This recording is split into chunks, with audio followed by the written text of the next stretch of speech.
நடத்துங்கப்பா. இயேசுவே, எப்படி நான் ஜெபிக்க வேண்டும், எதற்காக ஜெபிக்க வேண்டும், கற்று தாரும் ஆவியானவரே. நன்றி அப்பா, நன்றி ஆண்டவரே.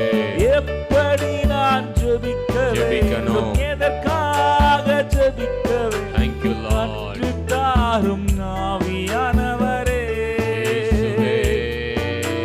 வேத வசனம் புரிந்து கொண்டு இலக்கங்களை அறிந்து வெளிச்சம் தாரும் ஆவியானவரே. வெளிச்சத்தை எங்களுக்கு தாரும். வேத வசனம் புரிந்து கொண்டு இலக்கங்களை அறிந்து வெளிச்சத்தை தாரும். எங்களுக்கு வெளிச்சத்தை தாரும். வெளிச்சத்தில் நடத்தும் ஆவியானவரே.